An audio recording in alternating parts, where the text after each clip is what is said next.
Prefacio.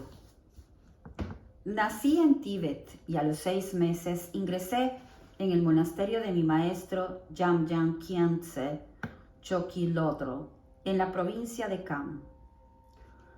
En Tíbet existe una tradición única que permite descubrir las reencarnaciones de los grandes maestros que han fallecido.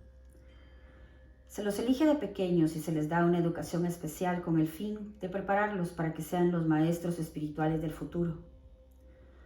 Recibí el nombre de Sogyal, aunque todavía habría de pasar algún tiempo para que mi maestro me reconociera como la encarnación de Terton Sogyal, un renombrado místico que había sido uno de sus propios maestros espirituales, así como el del 13º Dalai Lama. Mi maestro Jamyang Khyentse era alto para lo que es corriente entre los tibetanos y su cabeza siempre parecía recortarse por encima de las demás en la multitud. Tenía el cabello plateado, muy corto, y unos ojos llenos de bondad que centellaban de humor. Sus orejas eran largas, como las del Buda. Pero lo que más me llamaba la atención en él era su presencia. Su mirada y su porte revelaban que era un hombre sabio y santo. Su voz era bien modulada, grave y cautivadora. Cuando enseñaba solía echar la cabeza ligeramente hacia atrás y las enseñanzas fluían de su boca en un torrente de elocuencia y poesía. Y a pesar de todo el respeto e incluso admiración reverente que suscitaba, había humildad en todo lo que hacía. Jamyang Khyentse es el fundamento de mi vida y la inspiración de este libro. Él era la encarnación de un maestro que había transformado la práctica del budismo en nuestro país. En Tíbet no bastaba con llevar el nombre de una encarnación, era indispensable ganarse el respeto de todos mediante la propia erudición y la práctica espiritual. Mi maestro hizo retiros durante numerosos años y se cuentan muchos relatos milagrosos sobre él. Había adquirido un saber y una realización espiritual profundos y con el tiempo llegué a descubrir que era como una enciclopedia viviente de sabiduría. Cualquiera que fuese la pregunta que se le formulara, él conocía la respuesta. En Tíbet existían numerosas tradiciones espirituales, pero Jamyang Khyentse era reconocido como la autoridad suprema en todas ellas. Para todos aquellos que lo conocieron u oyeron hablar de él, era la personificación del budismo tibetano. Era el testimonio vivo de aquello a lo que puede llegar a ser quien ha comprendido las enseñanzas y ha llevado a su término la práctica espiritual. Se me ha dicho que mi maestro afirmó que yo contribuiría a continuar su obra y ciertamente siempre me trató como si fuera su propio hijo. Lo que he podido lograr hasta ahora en mi trabajo y el público al que he podido llegar representan, a mi juicio, la maduración de la bendición que él me dio. Todos mis primeros recuerdos se refieren a él. El entorno en el que me crié fue él, y su influencia dominó mi niñez. Fue como un padre para mí. Me concedía todo lo que le pedía. Su esposa, espiritual Khandro Tserin Chodron, que también era mi tía, solía decir: no molestes a Rinpoche, a lo mejor está ocupado. Pero yo siempre quería estar a su lado, y él se alegraba de tenerme cerca. Lo atosigaba constantemente con toda clase de preguntas, a las que él siempre respondía con paciencia. Yo era un chico travieso, ninguno de mis tutores conseguía disciplinarme. Cada vez que intentaban pegarme, yo corría a refugiarme con mi maestro trepando por su espalda donde nadie osaba acercarse. Ahí, agazapado, me sentía orgulloso y satisfecho de mí mismo. Él se limitaba a reír. Hasta que un día, sin que yo lo supiera, mi tutor intentó convencerle de que por mi propio bien, las cosas no debían continuar así. La siguiente vez que fui a esconderme, mi tutor entró en la habitación, hizo 3 postraciones ante mi maestro y me sacó a rastras. Recuerdo haber pensado entonces lo extraño que me resultó que no pareciera tener miedo alguno de mi maestro.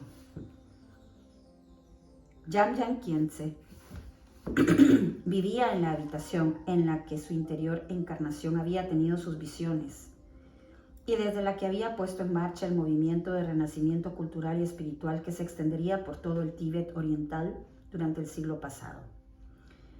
Era un lugar maravilloso, no especialmente amplio, pero en el que reinaba una atmósfera mágica, lleno de objetos sagrados, pinturas y libros. Lo llamaban el cielo de los Budas y la sala de la transmisión de poderes.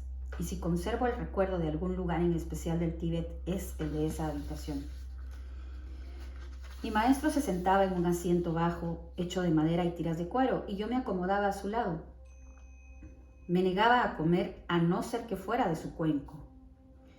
En el pequeño dormitorio, flanqueado por una galería exterior que siempre estaba más bien a oscuras, hervía constantemente una tetera sobre el fogoncito que había en un rincón. Por lo general, yo dormía al lado de mi maestro en una pequeña cama situada a los pies de la suya. Un sonido que nunca podré olvidar es el tableteo de las cuentas de su mala, su rosario budista, que desgranaba conforme susurraba sus oraciones. Cuando me acostaba, él estaba ahí, meditando y practicando, y al despertarme por la mañana lo encontraba ya despierto, sentado y practicando de nuevo, rebosante de bendiciones y de poder. Cuando abría los ojos y lo veía, me inundaba una cálida y reconfortante sensación de dicha. Tal era la atmósfera de paz que lo envolvía. A medida que me hacía mayor, Jamyang Khyentse empezó a pedirme que presidiera ceremonias mientras él desempeñaba el papel de director de los cantos. Yo asistía a todas las enseñanzas e iniciaciones que daba a otros, pero más que los detalles, lo que me vuelve hoy a la memoria es la atmósfera que reinaba. A mis ojos, él era el Buda, no me cabía ninguna duda. Y de hecho, todos los demás lo reconocían de igual modo. Cuando daba iniciaciones, sus discípulos estaban tan impresionados que apenas se atrevían a mirarle la cara. Algunos lo veían verdaderamente bajo la forma de su predecesor o bajo la de diferentes Budas y Bodhisattvas. Todos lo llamaban Rinpoche, el Precioso, que es el título que se concede a un maestro, y cuando él estaba presente, ningún otro maestro recibía ese apelativo. Su presencia era tan imponente que muchos le llamaban afectuosamente el Buda primordial. Sé que de no haber conocido a mi maestro Jamyang Khyentse, yo hubiera sido una persona completamente distinta. Con su calidez, su sabiduría y su compasión personificaba la verdad sagrada de las enseñanzas y así hacía que éstas fueran concretas y rebosantes de vida. Cada vez que evoco con otras personas la atmósfera que reinaba alrededor de mi maestro, se despierta en ellas el mismo sentimiento profundo que suscitaba en mí. ¿Qué fue pues lo que inspiró en mí Jamyang Khyentse? Fue una convicción y una confianza inquebrantable en las enseñanzas, así como también la convicción sobre la importancia capital del maestro. Cualquier comprensión que yo pueda tener, sé que se la debo a él y es algo que jamás podré corresponderle. Lo que sí puedo hacer es transmitirlo a otros. Durante mi juventud en Tíbet fui testigo de la clase de amor que Jamyang Khyentse irradiaba en la comunidad, sobre todo cuando guiaba a los moribundos y a los muertos. En Tíbet, un lama no era solo un maestro espiritual, sino también un sabio, un terapeuta, un sacerdote y un médico y un sanador del alma, dedicado a ayudar a los enfermos y a los moribundos. Más tarde llegué a aprender las técnicas concretas que permiten guiar a los moribundos y a los muertos, siguiendo las enseñanzas relacionadas con el libro tibetano de los muertos. Sin embargo, las lecciones más importantes que aprendí sobre la muerte y la vida las recibí al contemplar a mi maestro, cuando guiaba a los moribundos con una compasión, una sabiduría y una comprensión infinitas.